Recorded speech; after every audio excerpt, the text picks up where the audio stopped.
الله. بسم الله.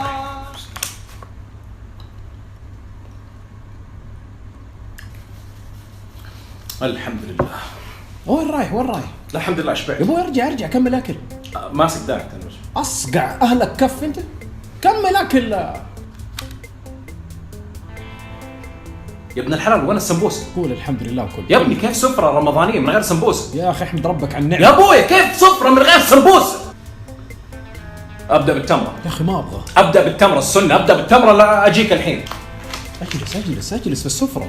لا في مسلسل بلحق مسلسل بس يا شيخ. اجلس في السفره يا ابو احترم النعمه. اجلس في بلحق السفره. مسلسل. انا بلحق مسلسل. اخيرا جاء وقت الفطور يا شيخ. مره جيعان والله، مره جيعان يا شيخ. ترى كلنا جيعانين. ايه بس انا مره جيعان. ترى كلنا صايمين وجيعانين. جيعان انا برضه. قلت تعرف تاكل اقسم بالله حقت ام محمد احلى من هذه. ما قد تحط حاجه في الجبنه. بسم الله ما شاء الله من طبخها. هذه ام محمد ولا اخوك. والله ادخلها الجنه. والله احسن سمبوسه اكلتها في حياتي. المهم وقابل العيال في الحاره بعدين باليسار شفنا مسلسل عند عبد الله، وبعدين ما لحقنا على المسلسل رحنا لعبنا كوره في الحاره.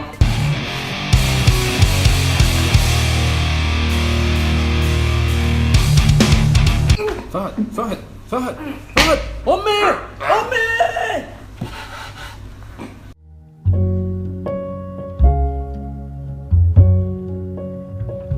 فهد اندرسكور 22. سيب الجوال وافطر.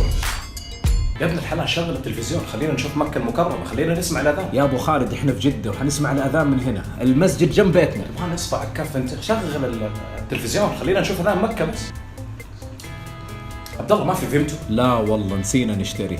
كيف ما في فيمتو؟ عادي يا اخي مشيها لبن. كيف سفره رمضانيه ما فيها فيمتو؟ خلاص لا تكون نفسيه. اسمع هلا ابوي. شيل هذا عند البنات. شيل هذا عند البنات. عندهم اكل واجد. شيلوا عند البنات اذا ناقصهم شيء ولا.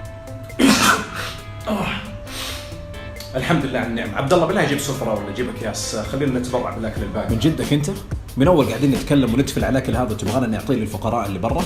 اعطيهم اكل نظيف. طيب قلت بس نتبرع بالاكل يعني نرميه مثلا يعني ولا؟ انا ما ادري ايش نسوي فيه. خليه نفسك حطه في الثلاجه بس تعطيهم اكل مليان تفال Ladies and gentlemen كل عام وانتم بخير. رمضان كريم. اتمنى هذا الفيديو البسيط عجبكم. اكتب تحت في مكان التعليقات انت اي نوع، واذا في نوع ما قلته ايضا اكتبوا تحت في مكان التعليقات.